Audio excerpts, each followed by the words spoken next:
वो beautiful memories जो गुरुजी के साथ हमारी हुई हैं, वो जो पहली मुलाकात हम गुरुजी के साथ जब रूबरू होते हैं, उसको अगर हम डिस्क्राइब नहीं करते हैं तो लगता है जैसे कुछ अधूरा सा रह गया है।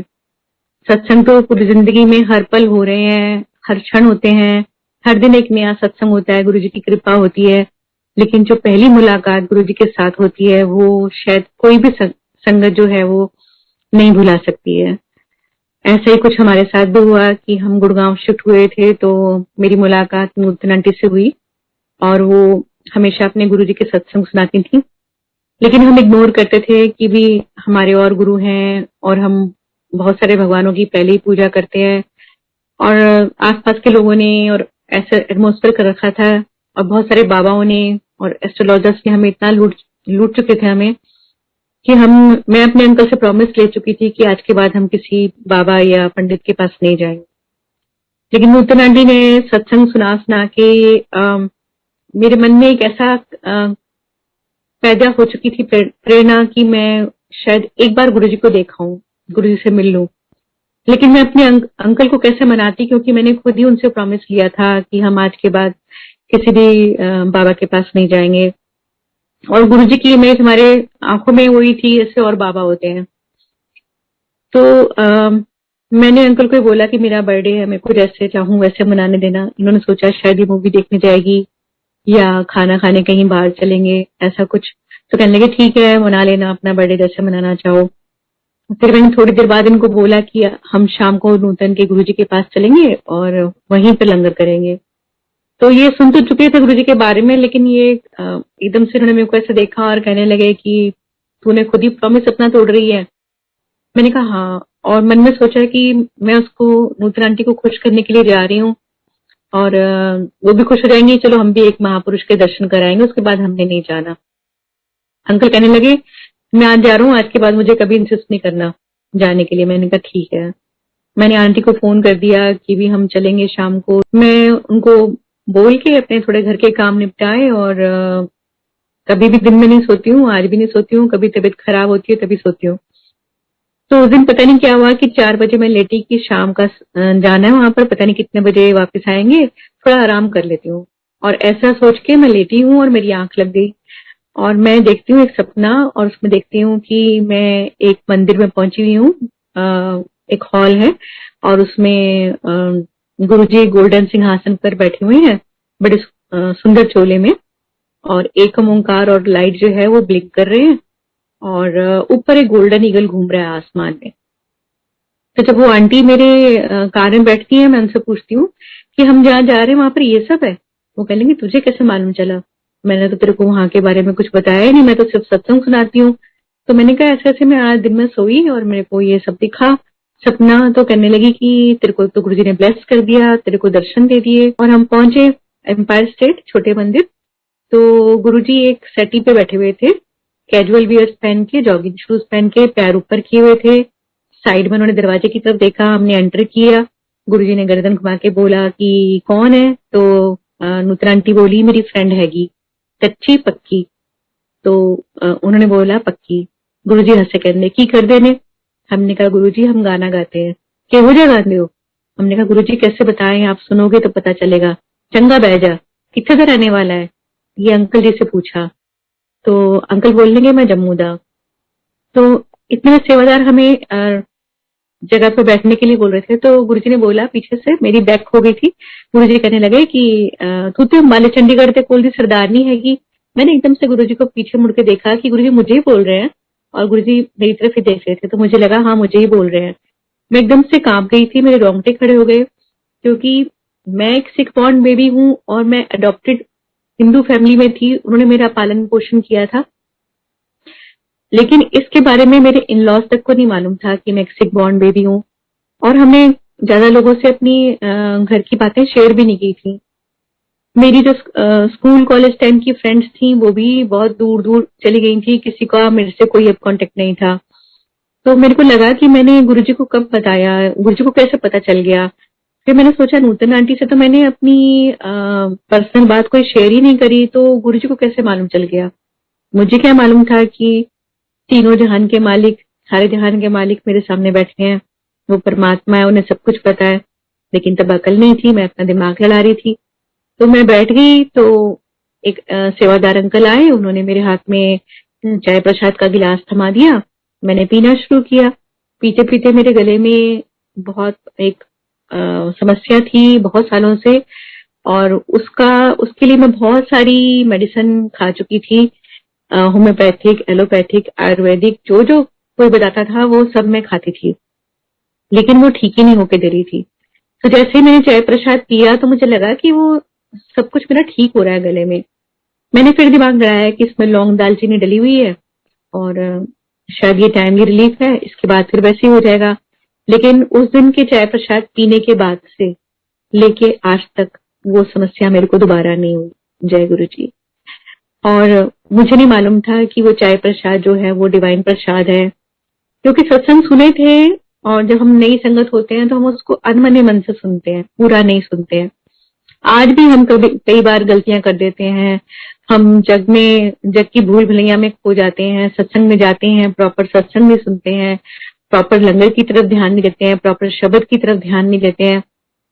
तो ये गलतियां हम तब भी कर रहे थे, अब भी कर रहे हैं। तो उस समय तो मेरे को समझ नहीं थी, और मैंने नूतन आंटी के सत्संग को बहुत अनमने मन से सुना हुआ था, तो मुझे नहीं मालूम था कि ये डिवाइन प्रसाद है और इस प्रसाद को ग्रहण करने से हम लोगों का कल्याण होगा। तो जब चाय प्रसाद पीने के बाद मेरे को ये अच्छा लगने लगा, तो मैंने इसको अपने तक ही रखा था, उस समय किसी से शेयर नहीं किया था, ना ही मालूम था कि सत्संग शेयर करने होते हैं, इससे भी कल्याण होता है, तब इतनी अकल नहीं थी। उसके बाद क्या हुआ कि बच्चों ने काफी परेशान किया मेरे को कि मम्मा कहाँ ले आए हो, क्या है ये, बर्थडे सेलिब्रेशन है क्या। तो मेरे को तो अच्छा लग रहा था क्योंकि वहां पे शब्द चल रहे थे, गुरुजी का नूर मुझे अपनी तरफ खींच रहा था, वो ऑरा जो थी वो मुझे बहुत अच्छी लग रही थी। लेकिन बच्चे जो थे उनका अपना कहना था, क्योंकि वो पहली बार ऐसी जगह पर गए थे, उनको समझ नहीं आ रही थी कि क्या करना है। तो हमने लंगर किया, लंगर करके हम लोग बाहर से ही बाहर जाने लगे, तो किसी ने बताया कि भी आपको ना फिर से लाइन में लग के गुरुजी से आज्ञा लिए बगैर नहीं जाना है। तो हमने कहा ठीक है, हम फिर से लाइन में लगे। मैंने मत्था टेका, गुरुजी कहने लगे ऐश करो आंटी। मैंने गुरुजी को बहुत ब्लैंकली देखा कि मेरी जो पोजीशन चल रही है, मेरा तो सब कुछ छिन चुका है, और मैं एकदम हाई प्रोफाइल लाइफ से एकदम लो पे आ चुकी हूँ, और नौकर चाकर भी चले गए हैं, सब कुछ बुरा बुरा हो रहा है, और गुरुजी कह रहे हैं ऐश करो आंटी। तो अंकल ने मत्था टेका, तो गुरुजी कहने लगे वीरवार नू आई तो 5.25 ग्राम का सोने का ओम बना के ले आई। अब अंकल ने मुझे बड़े गुस्से से देखा, मैंने अंकल को देखा, मैं भी डर गई। हमारी पूरे रास्ते लड़ाई होती चली गई, अंकल कहने लगे तूने मेरे को फिर से फंसा दिया, ये वो। अब यही था कि जहां भी किसी भी बाबा के पास जाते थे तो वहां यही होता था कि भी ये ले आओ, वो ले आओ, ऐसा कर दो तुम्हारा नाम हो जाएगा, ऐसा कर दो, ये कर दो।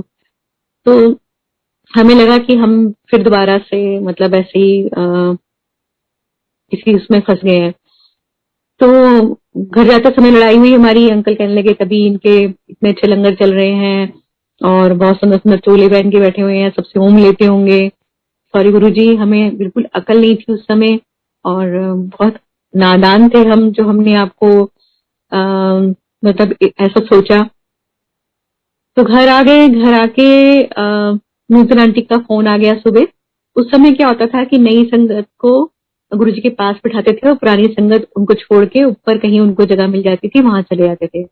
कुछ बातें तो नूतन आंटी के सामने हुई थी गुरुजी से, कुछ बातें नूतन आंटी को नहीं पता चली कि हमारे साथ गुरुजी ने क्या बात करी। तो मैंने सारा बताया कि बाद में ऐसे ऐसे हुआ, अब तो मैं नहीं जाऊंगी। वो कहने की तू तो बहुत लकी है, मेरे 14 साल से रिश्तेदार आ रहे हैं, कोई होशियारपुर से, कोई कहीं से, गुरुजी उनको बात भी नहीं करते हैं, ऐसे ऐसे इशारा करते हैं और निकाल देते हैं बाहर, और तेरे को तो पहले दिन गुरुजी ने इतना ब्लेस कर दिया। अब यकीन मानिए संगत जी कि मुझे तो कुछ अकल नहीं थी और मैं अंकल से भी डरी हुई थी। तो मैंने नूतन आंटी को बोला नहीं नहीं मैं तो नहीं जा पाऊंगी, अब मेरे बस की नहीं है, मेरे घर में पहले ही कलेश हो गया है। वो कहने लगी नहीं नहीं, आपको जो गुरुजी ने बोला वो करना है। हमने घर में डिस्कस किया, सलाह करी, और फिर ये सोचा कि पहले ही हमारी बहुत परेशानियां चल रही हैं, कहीं ऐसा ना हो कि भी कुछ और बुरा हो जाए, चलो ये भी करके देख लेते हैं। हमने लड़ते झगड़ते सोने का ओम बनाया, गुरुजी के पास पहुंचे थर्सडे को। हम लाइन में लगे हुए थे, गुरुजी ने दूर से देखा, कहते ले आई। तो अंकल ने ऐसे सर हिलाया, पास पहुंचे, गुरुजी ने हाथ किया, हमने उसमें लॉकेट रख दिया। ओम था सोने का, 5.25 ग्राम का। तो गुरुजी ने कहा डेट ऑफ बर्थ की है। इनकी तरफ देखा था तो इनको ही बताना था, तो इन्होंने अपनी डेट ऑफ बर्थ बताई। बताने के बाद गुरुजी ने कहा कि काले धागे विच अनु मंडे नु काले धागे विच पाके अनु गले विच पा लें। तो इन्होंने बड़े रिलैक्स में मेरी तरफ देखा कि अरे तो मतलब ब्लेस करके गुरुजी ने वापस दे दिया। तो मैंने सोचा कि शायद सिंगिंग के लिए गुरुजी ने ये नजर वजर के लिए जैसे ताबीज देते हैं, ऐसा गुरुजी ने ब्लेस करके दे दिया इनको। और मैं एकदम से बोली गुरुजी मेरे वास्ते। तो गुरुजी कहते ਤੁਹਾਡਾ इको कनेक्शन हैगा। मैं समझ नहीं पाई पंजाबी में, गुरुजी ने इतनी जल्दी बोल दिया। तो आसपास की संगत में जो लोग बैठे थे उन्होंने बताया मुझे कि गुरुजी कह रहे हैं कि एक जना घर से आता है वो ब्लेस हो जाता है तो सारे ब्लेस हो जाते हैं। मैंने मन में बुबड़ किया, ये तो आना ही नहीं चाह रहे थे, चलो ओम इनको मिल गया, कोई नहीं। और मैं बैठ गई, शब्द चलने लगे, बहुत आनंद आया और मन को एक संतोष हुआ कि गुरुजी वैसे बाबा नहीं है जो जैसे और लोग होते हैं। तो गुरुजी ने ब्लेस करके हमें वापस दे दिया और हम इतना बुरा बुरा सोच रहे थे। फिर हम लोग आने लगे, दूसरी तीसरी चौथी बार हुआ तो गुरुजी ने कहने लगे बच्चों को नहीं लेके आना। आंटी फेल ले आई टब्बर। मैंने कहा गुरुजी टब्बर? तो फिर जोशी अंकल खड़े थे, उन्होंने कहा आंटी बच्चों को घर छोड़ के आना, आप दोनों को आना है। मेरे मन में चिंता लगी रहती थी बच्चों की, क्योंकि मैं प्रोग्राम्स में जाती थी तो वहां भी बच्चे नेग्लेक्ट होते थे, उनको घर छोड़ के आती थी। तब छोटा वाला बहुत छोटा था, 5 साल का, और बड़े वाले 10th 12th में उनके बोर्ड के पेपर चल रहे थे। तो माँ होने के नाते मेरे मन में उनके प्रति हमेशा चिंता ही रहती थी कि उन्होंने खाना खाया होगा कि नहीं खाया होगा, वो पढ़ाई कर रहे होंगे कि नहीं कर रहे होंगे, उनकी लड़ाई हो रही होगी, पता नहीं क्या हो रहा होगा घर में। ये गाते गाते तो मेरे को चिंता रहती थी। स्टेज पर जब गुरुजी के पास पहुंचती थी थोड़ी देर मेरे को शब्द चलते थे तो बहुत आनंद आता था, लेकिन फिर से वही समस्याएं चलती रहती थी। ये नहीं पता था कि जो जगत का पालनहारा है, जिसने हमें भी संभाला हुआ है, वही सबको संभालने वाला है। नादान थी, अकल नहीं थी। एक दिन गुरुजी कहने लगे कि चलो आज थोड़ा गाना सुन। तो अंकल कहने लगे गुरुजी मैं बाजे के साथ गाता हूँ, और मैं बाजा लाया नहीं। गुरुजी कहते बाजा किथे है? घर। घर किथे है? गुड़गांव। तो गुड़गांव केड़ा पाकिस्तान है? जा चक के लिया बाजा, आंटी ने इथे छड़ जा। अंकल चले गए। गुरुजी ने मेरे को सिंहासन के राइट साइड बिठा लिया और मेरे मन में टेंशन थी, पता नहीं अंकल वापस आएंगे कि नहीं आएंगे, और बाजा लाएंगे तो डायरीज लाएंगे कि नहीं लाएंगे, और मेरे को तो भजन आते ही नहीं, या तो शब्द चलते हैं या भजन चलते हैं, तो मैं क्या गाऊंगी गुरुजी को, तो क्या सुनाऊंगी, ये टेंशन मेरे दिमाग में चलती रही। लेकिन तभी क्या हुआ कि 15-20 मिनट में अंकल वापस आ गए। वो भी अपने आप में एक सत्संग है कि गुरुजी की लीला। आरडी सिटी से एम्पायर स्टेट आने में हमें उन दिनों मेट्रो कंस्ट्रक्शन हो रही थी और एक ही तरफ का रास्ता था और 1.5 घंटा हमें लगता था। जितनी भी गुड़गांव की संगत है उनको पता है कि भी उस समय कितना रश होता था और हम लोग बहुत दिक्कत से पहुंच पाते थे। तो अंकल कैसे 15 मिनट में आए भी, गए भी और बाजा भी लेकर आ गए, ये अपने आप में एक सत्संग है जिसको मैं आज तक समझ नहीं पाई हूँ। लेकिन गुरुजी, उनकी दुनिया में कुछ भी हो सकता है, हर चीज पॉसिबल है, ये समझ आ गई है। फिर काफी देर बाद गुरुजी ने इशारा किया बाजा निकालने के लिए, तो मैंने नोटिस किया कि काफी संगत चली गई है और कुछ संगत रह गई है। तब गुरुजी कह रहे हैं बाजा खोलो। तो अंकल ने एक गजल सुनाई और मैंने सर ढक के शब्द सुनाया गुरुजी को, प्रभ डोरी हाथ तुम्हारे। और उसके बाद मैंने गुरुजी को बोला गुरुजी भजन सुनाऊं। डरते डरते पूछा था कि आता तो कुछ है नहीं, 1-2 भजन ही आते हैं, लेकिन गुरुजी ने अगर 2 के बाद तीसरा बोल दिया तो मैं क्या सुनाऊंगी। तो गुरुजी ने बोला नहीं तो मैं शब्द भजन सुन सुन के बोर हो गया, तो मैंने लता का गाना सुना, कोई ओल्ड जा।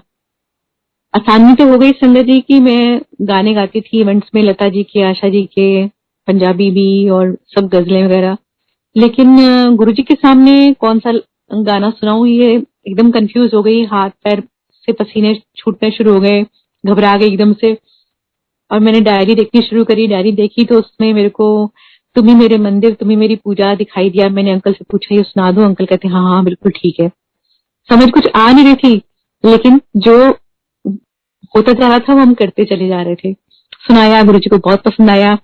अब हम सोचते हैं कि हमने सुनाया, लेकिन वो गुरुजी की मर्जी थी कि वो वही गाना हमारी आंखों के सामने आया और वही हमने गुरुजी को सुनाया, और वही एक संगत के थ्रू हमें मालूम चला कि गुरुजी का वो फेवरेट सॉन्ग था, गुरुजी कई बार सुनते थे।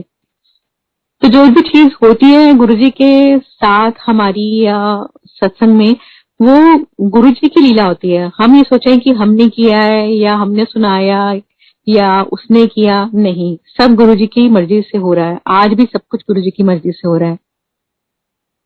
तो गुरुजी बहुत खुश हुए, संगत भी खुश हुई, गुरुजी ने ब्लेस किया और हम घर चले गए। उसके बाद ये सिलसिला चलने लगा और गुरुजी हमें बुलाते रहे। काफी जब संगत चली आती थी तो तब हम लोग गुरुजी के सामने गाते थे। अब गाने सुन सुन के गुरुजी ने हमारा बहुत सारा कल्याण किया, जो उस समय हमें समझ नहीं आ रहा था। लंगर खिला के, गाने सुन के, और हम लोग छुपते थे गुरुजी से कि भी आज शायद हम जल्दी चले जाएंगे, बच्चे नेग्लेक्ट नहीं होंगे, लेकिन हम किसी भी कोने बैठे हैं गुरुजी की निगाहें हम तक पहुंच जाती थी।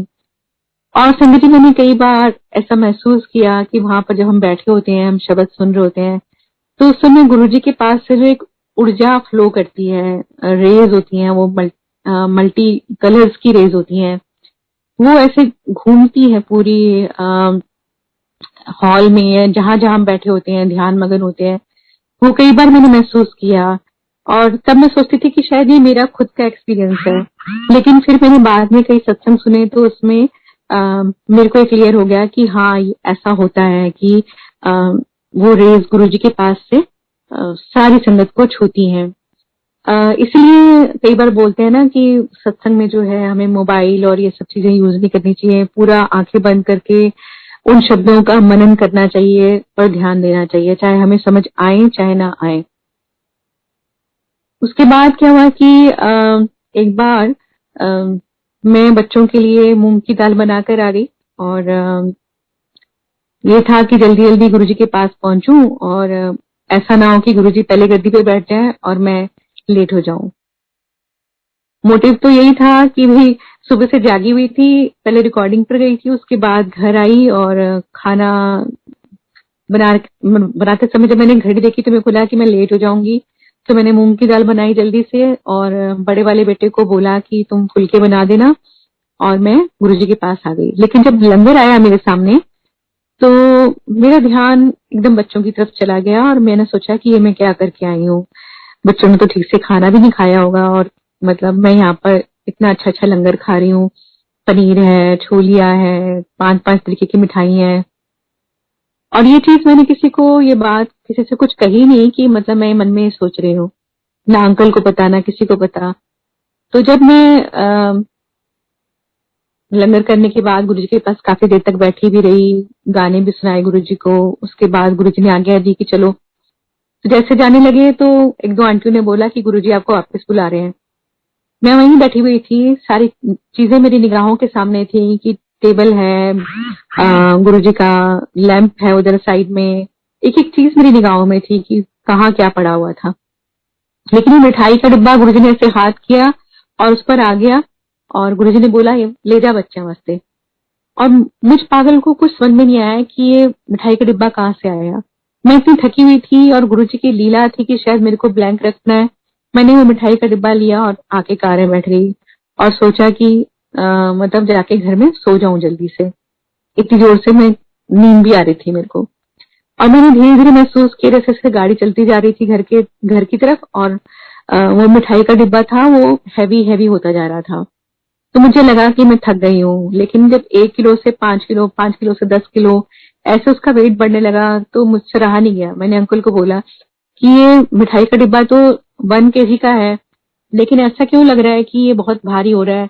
मैं सोच रही थी कि मैं थकी हुई हूँ इसलिए मेरे को भारी लग रहा है, लेकिन अब तो ये बहुत बहुत ज्यादा वेट होता जा रहा है, ऐसा लग रहा है 30 किलो हो गया है। तो अंकल कहने लगे गुरुजी को पता चल गया होगा हमें नोटों की जरूरत है, इसलिए इसमें नोट बन रहे होगे, तो सत्संग में सुनती।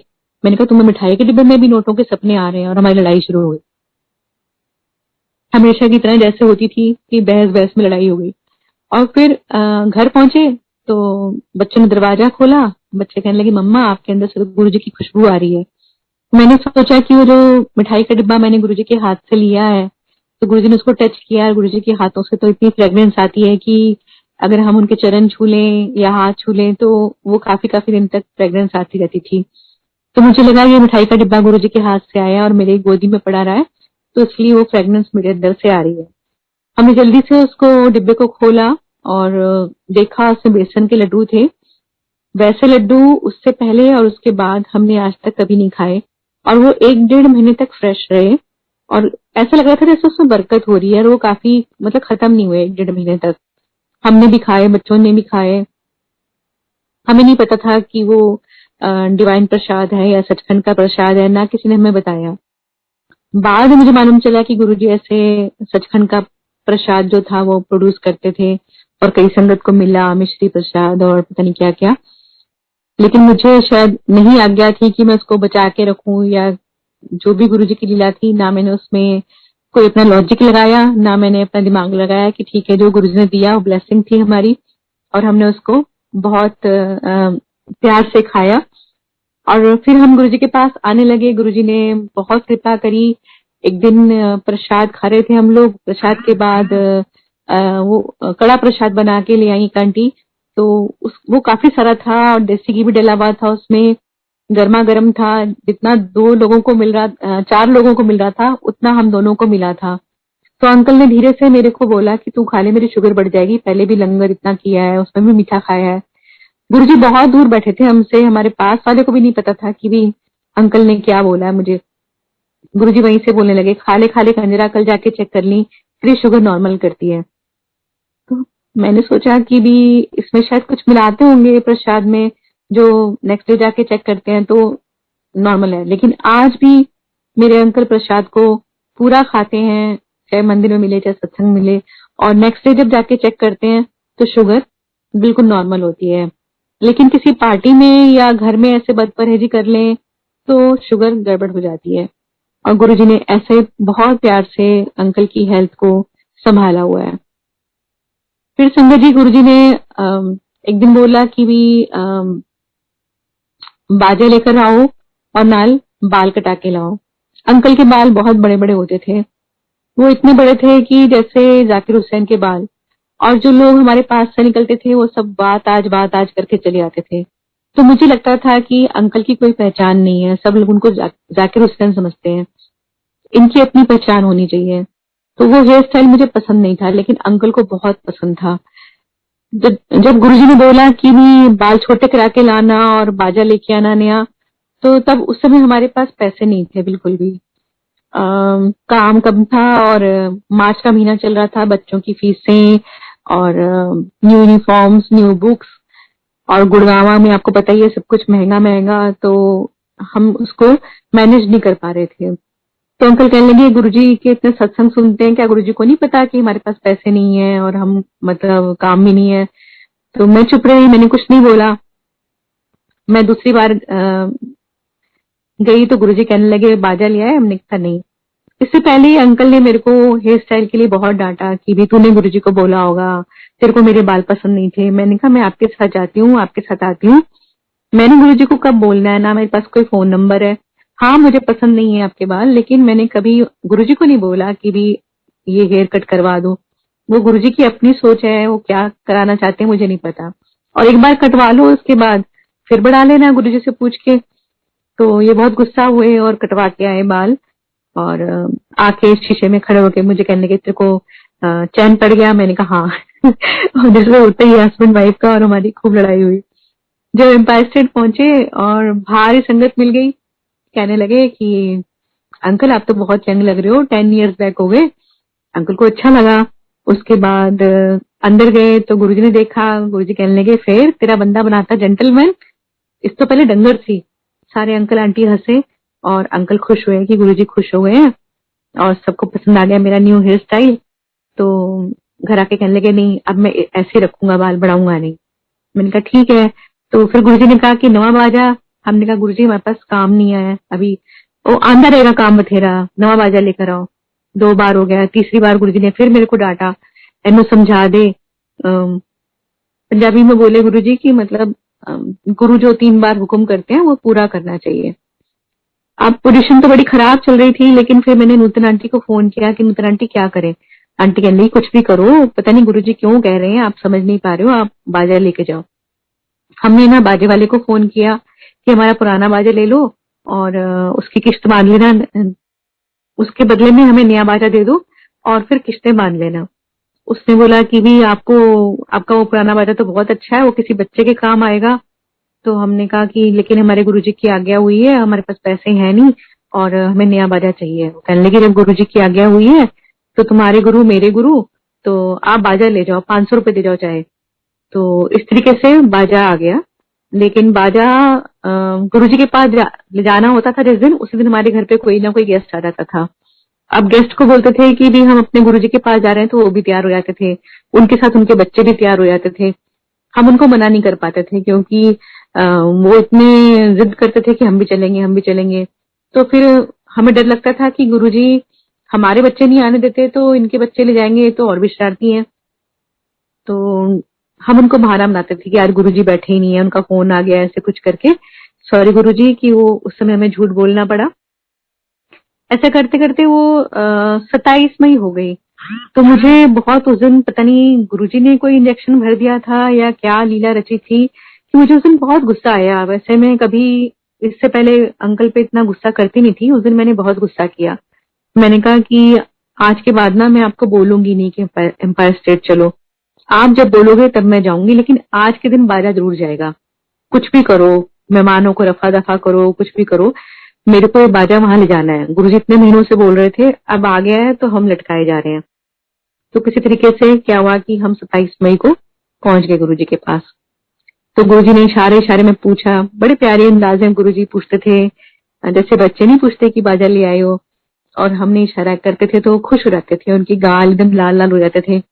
उनको क्या मिलना था हमारे से, कुछ नहीं, हम तो एक साधारण से सिंगर हैं, ना कुछ आता है ना जाता है, लेकिन पता नहीं क्या उनकी भोलेनाथ की कृपा हुई कि उनको हम पसंद आ गए। और वो इतने खुश होते थे कि उनकी खुशी देख के हमारी खुशी और दुगनी हो जाती थी। तो उन्होंने इशारा किया और हाथ के इशारे से समझा दिया कि बाद में निकालना है। लेकिन उस दिन गुरुजी थोड़े से गुस्से में भी थे और उन्होंने बार बार कुछ बातें बोली और फिर कहने लगे कि मैंने हुन टूट जाना है। तो हमने सोचा कि गुरुजी पंजाब जाने की बात कर रहे हैं। तो मैं मन में सोचने लगी गुरुजी मेरे से नाराज तो नहीं हो गए, मैंने घर में ऐसे बोल दिया कि मैं आज के बाद नहीं जाऊंगी। क्योंकि मेरे को मन में फीलिंग ऐसी हो रही थी कि गुरुजी अगर आप दूर चले जाओगे तो मैं आपसे कैसे मिलूंगी, मैं तो यहाँ ही बहुत मुश्किल से आ पाती हूँ। और मैं गुरुजी को एक टक देखती रही। फिर गुरुजी उठे, फिर पूछने लगे नवा बाजा ले आई। हमने कहा हाँ जी गुरुजी। तानू तो ब्लेस करके जाना है, तानू दो ना दू, तानू का दी टेंशन हैगी, जाओ लेके आ बाजा। अंकल गए, बाजा ले आए। गुरुजी यूं गए यूं आए, एकदम से अपने रूम से चोला चेंज करके कैजुअल वियर्स पहन के आके नीचे बैठे। और फिर उन्होंने, अंकल ने एक पंजाबी गाना सुनाया। मैं भी उस दिन पंजाबी गाना तैयार करके लेके गई थी, लेकिन गुरुजी ने मेरे को कहा, साथ वाले अंकल को किसी को बोला कि उनको बोलो ये गाना। तो वो अंकल मेरे से कहने लगे कि गुरुजी कह रहे हैं कि आप वो गाना सुनाओ जो आपने बैसाखी पर बड़े मंदिर में सुनाया था। संगत जी बीच में थोड़े सत्संग मिस हो गए हैं, लेकिन जो जो मुझे याद आ रहा है मैं वो सुनाती जा रही हूँ। तो मैंने सोचा कि मैंने बैसाखी पर कौन सा गाना सुनाया था। तो मुझे याद आया कि मैंने लग जा गले लता जी का सुनाया था, तो मैंने गुरुजी को वो सुनाया। जब वो मैं गा रही थी तो मेरी गुरुजी के साथ 2 बार आंखें मिली। मैं गुरुजी की तरफ देख नहीं पाती थी गाते समय, क्योंकि बड़ी शर्म सी भी आती थी और थोड़ा बहुत ऐसा लगता था कि गुरुजी का पता नहीं क्या रिएक्शन होगा। तो उस दिन मेरी 2 बार आंख मिली गुरुजी से, तो मेरे एकदम रोंगटे से खड़े हो गए कि जो मतलब मैं गाना गा रही हूँ ये यथार्थ में होने जा रहा है कि गुरुजी पंजाब चले जाएंगे और गुरुजी मेरे से नाराज हो गए हैं और शायद अब गुरुजी, मतलब मैं गुरुजी से मिल नहीं पाऊंगी। तो ये समझ नहीं आ रही थी कि क्या लीला हो रही है। इतने में गुरुजी ने, फिर जैसे मैंने गाना खत्म किया, गुरुजी कहते अच्छा चलो। तो हमने कहा गुरुजी बाजा। गुरुजी कहते ये ब्राउन कलर में बनवाया है, व्हाइट नहीं था। हमने कहा नहीं गुरुजी इतनी जल्दी व्हाइट नहीं बनता है, कलकत्ता से बनकर आते हैं। गुरुजी कहते चंगा बाद विच व्हाइट करा लें। हमने कहा अच्छा। तो हमने कहा गुरुजी बाजा ब्लेस। हाँ हाँ हो गया कल्याण। तो हम सोचे थे गुरुजी इस पर मंत्र करेंगे, कुछ जल वल छिड़केंगे। तो हमें क्या पता था कि गुरुजी की निगाह मात्र से, उनके कहने मात्र से हम ब्लेस हैं। ये तो एक लीला गुरुजी ने रचनी थी जो रची है। हम आगे घर अंकल उस दिन रियलाइज करने लगे कि ये जगह तो बहुत अच्छी है, चलो कोई बात नहीं, हमें देर से मिली है और देर से समझ आई है। अब मैं जो गुरुजी ने उस दिन बोला था कि यहाँ पर सबको सब कुछ मिलेगा, लेकिन उसके अपने कर्मों के हिसाब से, किसी को 1 साल लग सकता है, किसी को 2 साल, किसी को बहुत साल और किसी का 2 दिन में भी काम हो सकता है। तो अंकल को रियलाइज हुआ कि शायद मुझे ही कुछ सुधरने की जरूरत है, गुरुजी तो बहुत अच्छे हैं। और एक रास्ते में बोलते बोलते तो मैं मन ही मन गुरुजी का थैंक यू कर रही थी कि गुरुजी चलो इनको मतलब अपने अपने चरण से लगा लिया है। और मेरी हमेशा ये अरदास रहती थी गुरुजी से कि गुरुजी मेरे को आपके पास आने में बहुत अच्छा लगता है, लेकिन अगर यही नहीं आए तो मैं क्या करूंगी, इसलिए इनको जोड़ो और ये खुद आए। क्योंकि इनका बार बार ये नेगेटिव हो जाते थे, इनको लगता था कि भी कुछ हो तो रानी है, कुछ हो तो रानी है, क्या होगा, मेरे पास काम कम है।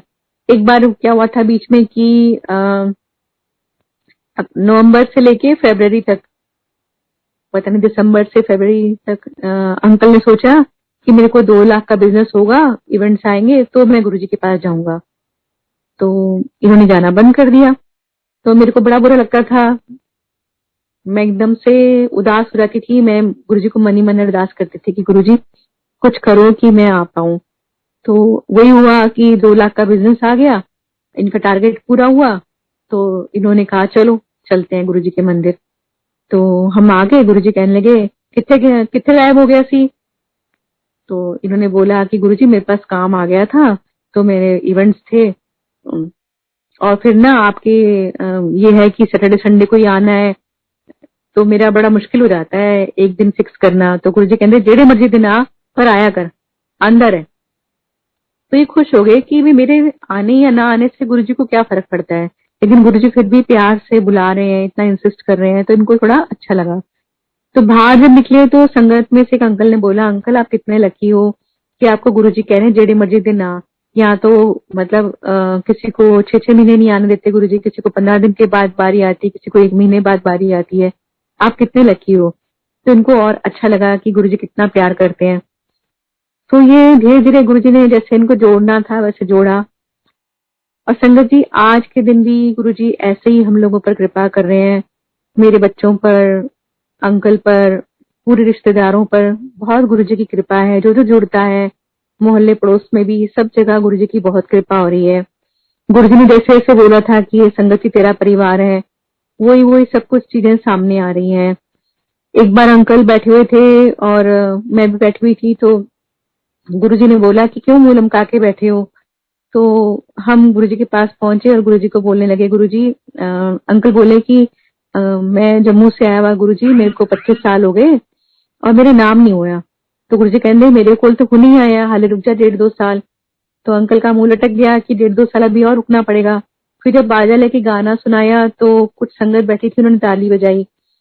तो गुरुजी कहने लगे जा संगत में सुन लिया, तेरा नाम हो गया। अंकल बाहर निकल के मुझे कहने लगे 20-25 लोग बैठे थे, इनके सुनने से क्या नाम होगा।